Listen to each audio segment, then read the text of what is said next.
இன்று நம்முடைய 4 சிறப்பு விருந்தினர்கள் இணைந்திருக்கின்றனர். திமுக ஆதரவாளர் திரு அருணோதயன் அவர்கள், திமுக ஆதரவாளர் ரேகா அவர்கள். ஒரே அடியில 2 பேர் அப்படியே சுக்கு சுக்கா நொறுங்க போறீங்க.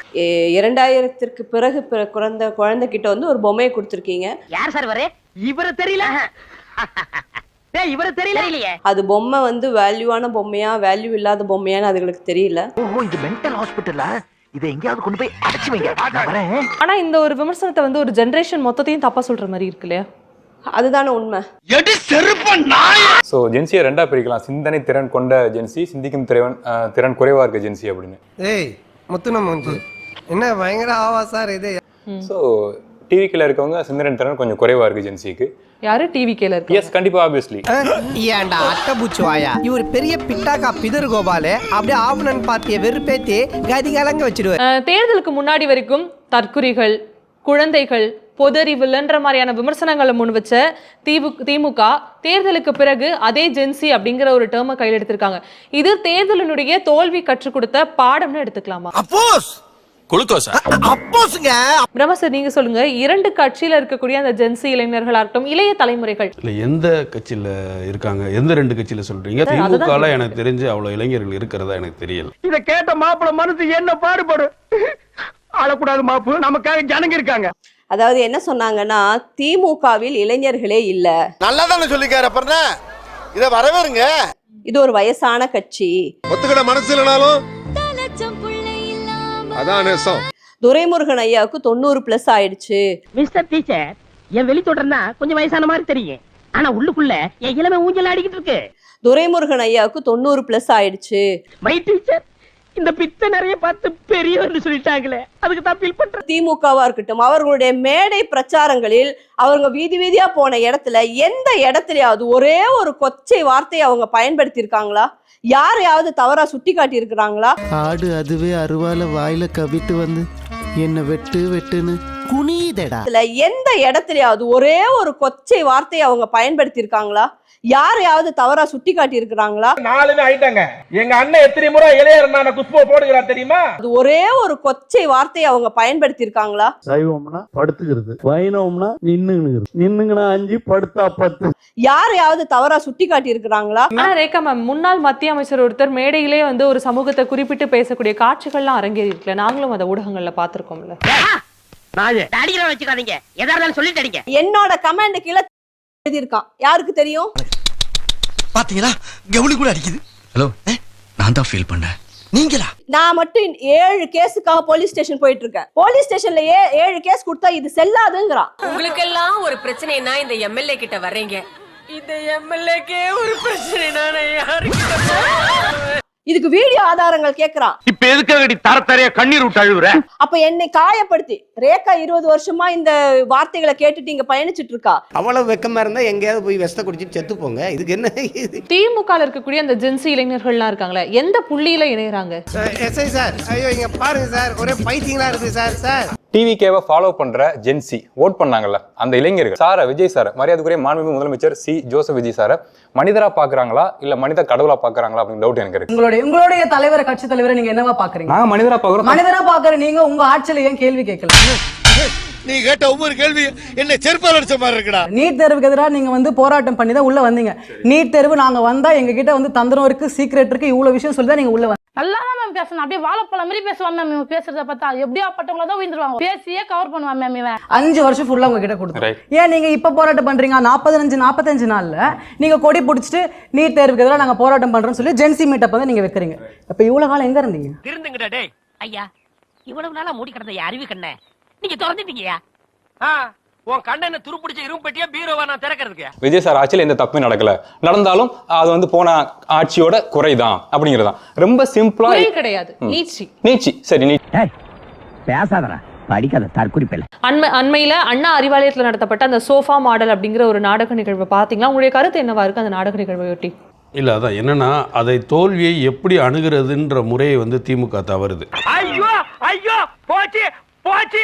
திடீர்னு ஒரு மாற்றம் ஏற்படுத்தவே 40 நாள்ல என்ன செய்யறதுன்னே தெரியல திமுக. திடீர்னு எல்லாமே உலகமே இருண்டது போல அவங்களுக்கு தோணிருச்சா என்னன்னு தெரியல. வாழ்க்கை நாடகமா என் பொறப்பு போய் கணக்கா தினந்தோறும் வெறும் கனவா. ஏன் இதை வந்து நீங்க ஆரோக்கியமா எதிர்கொள்ள வேண்டியதானே? ஒரு 6 மாசம் அமைதியா இருந்து ஆட்சியை கவனிப்போன்னு சொல்றீங்க, அதே நேரத்தில் 6 மாசத்துல ஆட்சியை கலைச்சு தேர்தல் வந்துரும்னு சொல்றீங்க. ஏன் இந்த பதட்டம்? ஐயா இவனுக்கு கிறுக்கு பிடிச்சிருக்கா? ஐயா காலாவதியான மருந்து எதையோ காலையில குடிச்சிட்டான் போல இருக்கு, உளறிக்கிட்டே இருக்கான்.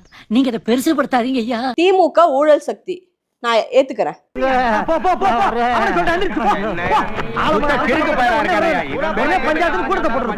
திரு சூர்யா, இவர் பெரிய பிஸ்தா, பாதாம் பருப்பு, முந்திரி கொட்டை, வெள்ளரி விதை, நாய. இல்லைண்ணே அதிமுக எல்லாம் இப்ப தாண்டி அவங்க வந்துட்டாங்க. அடுத்து இப்ப கரூர் கணக்கு தீக்கணும்னு சொல்லிருக்காங்க. கரூர் கணக்கு தானே போச்சு, இன்னைக்கு நம்ம புரட்டா கொத்து புரட்டா ஆக போகுது. முன்னாள் அமைச்சர்கள் மட்டும் ஒரு 8 பேர் போயிருக்காங்க. நீங்க கணக்கு போட்டு பாத்துக்கோங்க. எம்எல்ஏக்கள் மட்டும் எனக்கு தெரிஞ்ச ஒரு முன்னாள் எம்எல்ஏக்கள் மட்டும் ஒரு 15 பேருக்கு மேல இருக்கும். உன் கூட அப்போலாம் 5 பேர் கூட இருந்தாங்க, இப்ப எவனுமே இல்ல. நீ மட்டும் தனிமரமா ஒத்த நிக்கிறடா, ஒத்த நிக்கிற. நான் என்ன சொல்றேன் மேடம், அதாவது அரசியல்ல வந்து வெற்றி தோல்விகள் சகஜமா நடக்கக்கூடியது. ஐயோ இவனுக்கு திருந்த மாட்டாங்கடா, நாக்கில சொறி வச்சிருச்சு. ஒரு வெற்றி ஒரு தோல்விக்காக ஒருத்தர் ஓடி வராங்க. ஒரு வெற்றி ஒரு தோல்வி இல்ல, எத்தனை தோல்வி நீங்க கணக்கு போட்டு சொல்லுங்க. இந்த வீட்டுல 3 குடும்பம் மாறிடுச்சு, 5 வாட்டி பெயிண்ட் மாறிடுச்சு. ஆனா நீ மட்டும் அதே இடத்துல அப்படியே இருக்க. போடா டேய், வீட்டுல ஏதாவது வேலை இருந்தா போய் பாடுறா.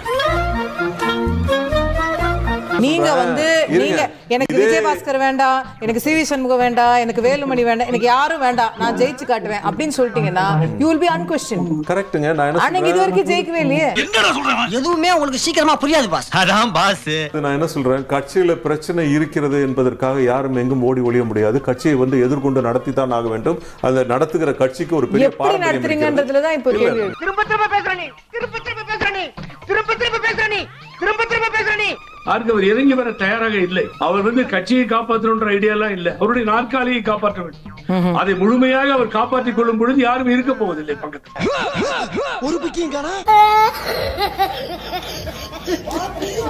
அசோகா, நீங்க நம்புறீங்களோ இல்லையோ, எனக்கு தெரிஞ்ச ஸ்ட்ராங் நியூஸா சொல்றேன் உங்களுக்கு, வேலுமணி சேர்த்து இன்னொரு 10 பேருக்கு மேல வர போறாங்க. சும்மா இருங்க தம்பி, வைத்தியம் பார்த்து நாங்க வாழ வழி சொல்லிட்டு இருக்காரு. யார் இவன்? இவனுக்கே வழி இல்லாம தானே உடுக்கேத்திட்டு வெளியே வந்துட்டான். ஒவ்வொரு மீட்டிங்ல என்ன சொன்னாரு, 2 பேர் தான் இந்த போட்டியில, ஒன்னு தாவேகா ஒன்னு திமுக சொன்னாரா இல்லையா? அதை யார் அலோவ் பண்ணுது? நீங்க தானே அலோவ் பண்ணீங்க.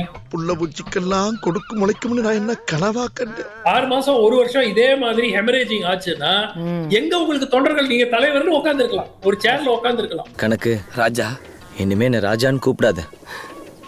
ஏங்க ராஜா, மனசை விட்டு பேசுறதுக்கு ஃப்ரெண்டே இல்லாத மாதிரி இருக்கு. அதை தாண்டி கட்சியே இருக்காது, அதுதான் உண்மை. ஏன் இப்ப பாத்துட்டு நிக்கிறீங்க? வாங்க இப்ப போலாம். கனிமொழி அவர்கள் கேக்குறாங்க, குட்கா கரையெல்லாம் நீக்கும் நவீன வாஷிங் மிஷின் நீங்க வச்சிருக்கீங்களாமே அப்படின்னு. யாரா பேசுறா அப்படி? அதான் ஊரே பேசுறேன், ஊருக்குள்ள யாரா பேசுறா? அட நானே பேசுறேனே.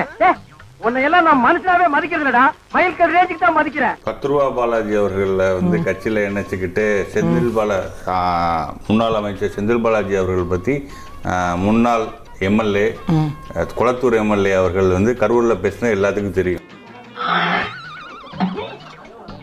ஏன் அதிமுகல நடக்கிற எக்ஸோடஸ் திமுகல இருந்து யாரும் வர மாட்டேன்றாங்க? ஏன் நீங்க அவசரப்படுறீங்க? நாளைக்கே கூட வாரிசுரிமை போர்ல வந்து இவ்வளவு நாள் என் ரூட்ல கிராஸ் பண்ணிட்டு இருந்தேன், இப்ப என்கிட்டயே நேரா மோத ஆரம்பிச்சியா? அக்கா கனிமொழிக்கும் அண்ணன் உதயநிதி அவர்களுக்கும் வாரிசுரிமை போர் வரலாம், அது கூட கட்சி உடஞ்சு அதுல ஒரு பாட்டு எங்களோட வந்து சேரல. நீங்க ஏன் அவசரப்படுறீங்க? இன்னும் டைம் இருக்கு. ஏயா இவன் என்ன நினைச்சிட்டு இருக்கிறான்? இட்லி ஸ்டே என்கிட்ட சொல்லிட்டு இருக்கிறானே, இவன் பேக்ரவுண்டே கொஞ்சம் கூட புரியலையே. திரு சூர்யா, நீ கையெடு, நான் பல சொல்லிக்கிறேன். பல சோழியா? ஒரு சோழிய உருப்படியா சொல்றா. பல ஊர்ல போய் ஆடு மாடு திருடி முடிச்ச வைத்தனம் பண்றீங்களே, அதுக்கு உங்க ஊர்ல பேரு பல சோழியா? இல்லண்ணே, அதிமுக எல்லாம் இப்ப தாண்டி அவங்க வந்துட்டாங்க. அடுத்து இப்ப கரூர் கணக்கு தீக்கணும்னு சொல்லிருக்காங்க. கரூர் கணக்கு தானே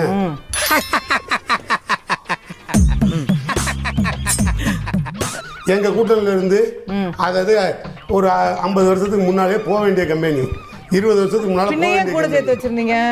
ஏங்க ஏன் நீங்க கூட சேர்த்து வச்சிருந்தீங்க? ஏடா தார்ல மூஞ்சி கழுவுன நாய, அந்து போன நாய. வெளியே போறேன்னு சொன்ன காங்கிரஸ்க்கு 3 சீட்டு கூட கொடுத்து சேர்த்து. ஆடு மாடு திருடுற நாய்களுக்கு பேச்ச பாடுறா. நான் ஹிஸ்டரி எடுத்து பாருங்க, திமுக கூட்டணி கட்சிகள் இல்லாம ஆட்சிக்கு வந்த ஒரு தேர்தல் அண்ணன் சொல்லட்டும். நான் இனிமேலுக்கு அரசியல் விட்டு விளைகிறேன். எரியுதடி மாலா போடு 96 சீட் இருக்கப்போ காங்கிரஸ்ங்கிற ஏணி தான் உங்களை ஏத்தி விட்டுச்சு. அதாவது திமுக வந்து நன்றி கெட்ட கட்சிங்கிறது இது ஒரு இது சாம்பார் அப்ப எனக்கு அப்புறம் ஏன் சார் கூட வச்சிருந்தீங்க? எங்களுக்கு தெரியும் மேடம், நாங்க மதசார்பற்ற கொள்கைங்கிறதுனால யாரு வந்தாலும் கூட கூட்டி வச்சிருப்போம். இந்த பேச்சு குறைச்சல சாரி. கொஞ்ச நாள் பிஜேபி வச்சிருந்தீங்க. இங்க பாருங்க, அதாவது ரசாயன கெமிக்கல் என்னப்பா அது பெரிய சொல்ல காலம் வராதப்பா. ஆமா தம்பி, நாங்க பிஜேபியோட இருந்த வரைக்கும் பாபர் மசூதி உயிரோட இருந்தது. எப்ப பாபர் மசூதி ஒண்ணு கட்டிட்டாங்க. அண்ணா இடிச்சப்ப தானே சேர்ந்தீங்க. என்ன சொல்றீங்க? ஏய், இவன் சரியான பைத்தியம் இல்ல, சரியாகாத பைத்தியம்டா. எம்ஆர் விஜயபாஸ்கர் போனாரு, ஓப்பனா உண்மையை சொல்லிட்டாரு. என்ன சொன்னாரு? கேட்டீங்க ரிப்போர்ட்டரு, இப்போ எனக்கு கடன் பிரச்சனை அதிகமாக இருக்கு, எனக்கு கடன் தொல்லை, அதனால ரிசைன் பண்ணிட்டு போறேன்னாரு. ஓப்பனா தான் கேக்குறேன். சொல்லிருக்காரா விக்னேஷ்? Have you seen? கேளுங்க, எல்லாரையும் கேளுங்க. இப்போ வேணா நான் எடுத்து வேணா உங்களுக்கு ஃபோன் பண்ணி சொல்லி என் செல்போன்ல நான் எடுத்து தரேன். தம்பி தெரியாம பேசக்கூடாது. தெரிஞ்சா நீ வெளில போயிருவியா? வழக்குகள் இருக்கு. சொல்லு. அண்ணா இத பத்தி பேசக்கூடாது. நான் சொல்றேன்ல. எனக்கு அனுப்புங்க. ப்ளீஸ் அவதூறு பேசுங்க. அத இல்ல அனுப்பி விடுங்க ப்ளீஸ். மேடம் வா தாத்தா சிக்கிட்ட வா. வா 5 நிமிஷம் டைம் கொடு. தொழிலா பிசினஸா இல்ல ரைடா, நீ வரியா நான் வரவா, இதான் டீல். நீ வர வேண்டாம். இல்ல எங்க சார் சொன்னாரு, நீங்க பாட்டு சொல்றீங்களே. அந்த கட்சிக்கு தின்ன சோத்துக்கு துரோகம் பண்ணிட்டு போறேன்னா நீ எல்லாம் பெரிய மனுஷனா? இப்படி அத்தனை பேரும் கேக்குறான். கரெக்ட். அப்படிதானே செந்தில் பாலாஜி உங்கள்ட்ட சொல்றாங்க. நீ கேட்ட ஒவ்வொரு கேள்வி என்ன செருப்பால அடிச்ச மாதிரி இருக்குடா. மாதிரி இல்ல, உண்மையிலே செருப்பால தான் அடிச்சாங்க. அவர் வந்தார்ல, இங்க பாருங்க ஒரு நிமிஷம். அவர் வந்தப்போ ஏற்று அரவணைச்சு நீங்க இன்ஃபேக்ட் தியாகின்னு கூட சொன்னீங்க. நாங்க இப்ப இத மாதிரி தூய சக்தி, நீ வந்துரு உனக்கு நாங்க தூய சக்தி இல்லை. ஐயோ, எந்த ட்ரெண்ட்ல பேசினாலும் எந்த ரூட்ல போனாலும் விடவே மாட்டேங்கிறானே, நான் என்ன வந்து ஓப்பன்ல வந்து இந்த ஸ்கூலுக்கு நாங்க இத்தனை லட்சம் கோடி ரூபாய் லஞ்சம் கொடுத்து தான் என்ஓசி வாங்கணும் அப்படின்னு ஒரு கரஸ்பாண்டன்ட். இது எல்லாம் நாங்க கொடுத்தோம். லஞ்சம் கொடுக்குறவனா தியாகிய. இப்ப இவனை நீங்க ஓப்பன்ல பேச விட்டுட்டு வேடிக்கை பார்த்துட்டீங்களா? ஏன் இது வரைக்கும் தூக்கி உள்ள போடல? அப்ப நீங்க யோசிச்சா நீங்க பதவியிலயும் இல்ல நீங்க பதவியிலயும் அதிகாரத்திலயும் உட்கார்ந்துட்டு காசு கொடுத்தாதான் அப்ரூவல்னு சொல்லுவீங்க. அது தப்பு இல்ல.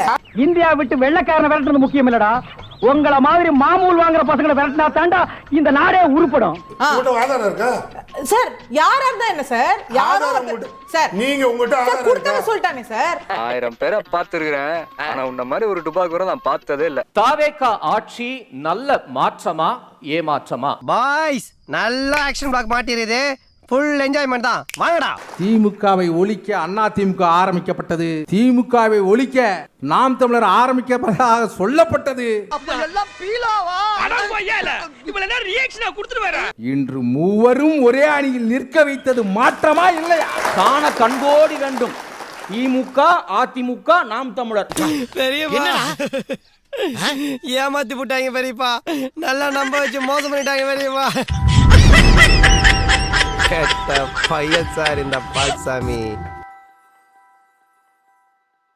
விஜய் திட்டமிட்டு 41 பேரை கொன்றார் என்று சொன்னால் அது பழி போடுறது. அட மாப்ள, டேய் கட்டபொம், எப்படா வந்த? டேய் மாப்ள, எப்போ வந்த? யாரும் சொல்லல விஜய் திட்டமிட்டு 41 பேரை கொன்னார்னு, யாரும் சொல்லல. அது ஒரு விபத்து. கன்ஃபார்ம் தானே? கன்ஃபார்ம். என்னப்பா இப்படி மாட்டிக்கிட்டீங்களே? கரூர்ல 41 பேர் சாகிறதுக்கு காரணமே தாவேகாங்கிற கட்சி.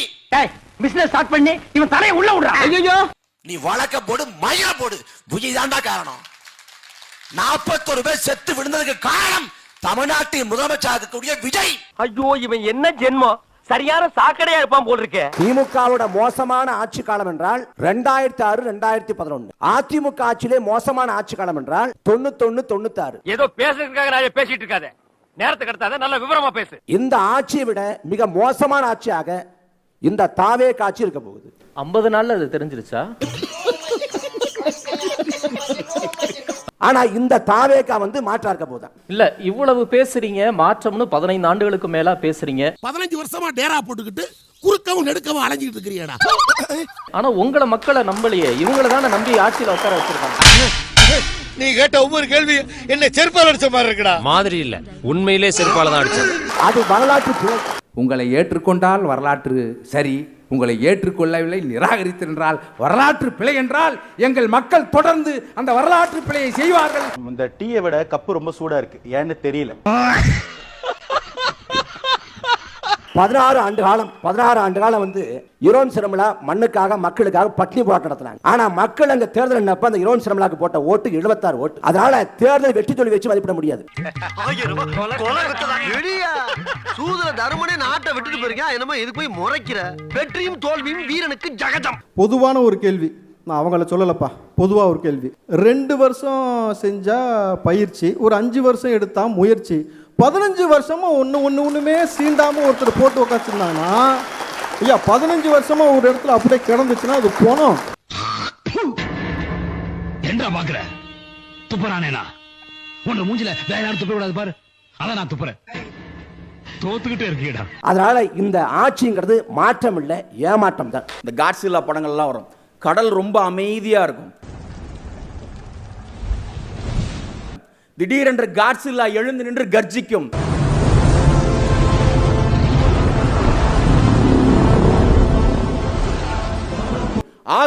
ஆகாச வாகனம் அப்படியே அதிர்ந்து போகக்கூடிய அளவுக்கு வெளிச்சம் பரவும்.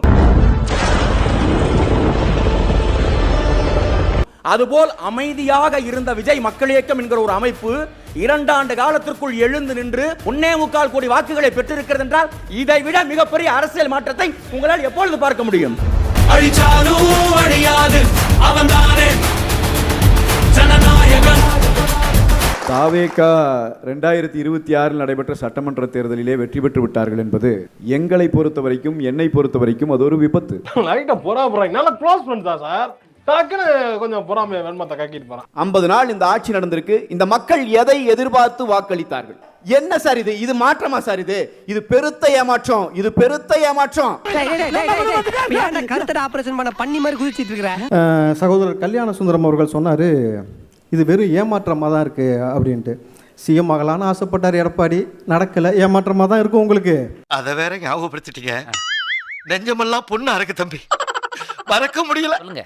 எடப்பாடி பழனிசாமியை முதலமைச்சராக்குவதற்கு உதயநிதி ஸ்டாலின் உழைத்துக் கொண்டிருக்கிறார். என்னன்னு எப்படின்னா இருக்க பாட்டிட்டு வந்தியா?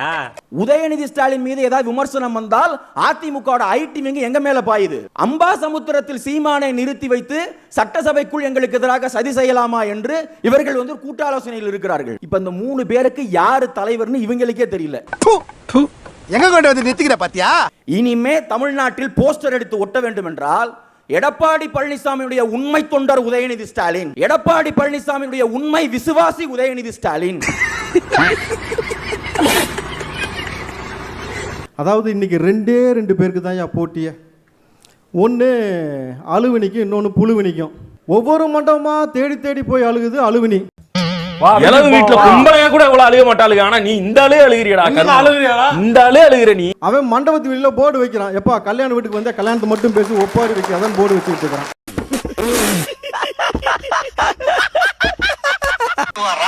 26ல நிப்பாரா, அடிப்பாரா, நேரா போய் முதலமைச்சர் சீட்ல உட்காருவாரா. நாங்க 75 வருஷம் கட்சி நடத்திட்டு குச்சி ஐஸ் வாங்கிட்டு சப்பிட்டு. சரிண்ணா, திமுக குச்சி ஐஸ் வாங்கி தரவா, சாப்பிடுறியா? நேரா வருவாராம், சிஎம் இருப்பாராம், நாங்க குச்சி ஐஸ் வச்சு. இப்ப எங்க உட்காந்துருக்காருன்னு தெரியல, நிறைய குச்சி ஐஸ் வாங்கி கொடுத்துருக்காங்க போட்டுருக்கு நம்ம பசங்க. சரி, நான் வேணா ஒரு ஓப்பன் சேலஞ்சு திமுகவுக்கு, ஸ்டாலின் அவர்களுக்கு, உதயநிதி அவர்களுக்கு வைக்கிறேன். இடைத்தேர்தல் வருதுல, ஸ்டாலின் அவர்கள் நின்று ஜெயிச்சிருங்க பாப்போம்.